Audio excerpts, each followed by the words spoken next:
پی پی پی نے 27ویں آئینی ترمیم میں آرٹیکل 243 میں تبدیلی کے سوا تمام نکات ہی مسترد کر دی۔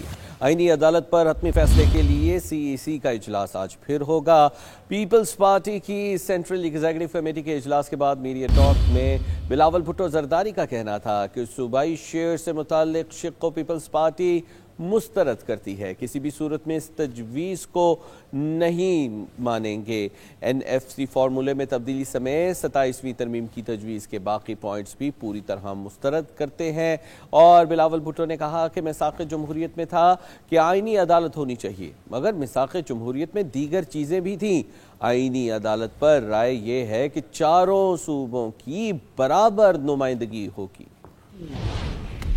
پیپلز پارٹی نے 27ویں آئینی ترمیم میں آرٹیکل 243 میں تبدیلی کے سوا تمام نکات مسترد کر دیے۔ سی ای سی کا اجلاس نماز جمعہ کے بعد ہوگا، جس میں آئینی عدالت پر حتمی فیصلہ ہوگا۔ پیپلز پارٹی کی سینٹرل ایگزیکٹو کمیٹی کا اجلاس ہوا، جس میں آئینی ترمیم سے متعلق مشاورت کی گئی۔ بلاول بھٹو نے کہا کہ آرٹیکل 243 میں حکومت نے تبدیلیاں لانے کا سوچا ہے اور سینٹرل ایگزیکٹو کمیٹی نے صرف اسی ترمیم کی حمایت کی ہے۔ آرٹیکل 243 میں حکومت نے تبدیلیاں لانے کا سوچا ہے، صرف یہ جو آئینی ترمیم ہمارے سامنے ہے کہ پاکستان پیپلز پارٹی اس کا حمایت کرے۔ چیئرمین پیپلز پارٹی نے کہا کہ پیپلز پارٹی صوبائی شیئر سے متعلق شق کو مسترد کرتی ہے۔ این ایف سی فارمولے میں تبدیلی سمیت تمام پوائنٹس مسترد ہوتے ہیں۔ بلاول بھٹو کا یہ بھی کہنا ہے کہ میثاق جمہوریت میں تھا کہ آئینی عدالت ہونی چاہیے، مگر میثاق جمہوریت میں دیگر چیزیں بھی تھیں۔ آئینی عدالت پر رائے یہ ہے کہ چاروں صوبوں کی برابر نمائندگی حاصل ہونی چاہیے۔ پاکستان پیپلز پارٹی نے اپنے سینٹرل ایگزیکٹو کمیٹی کا اجلاس بلایا۔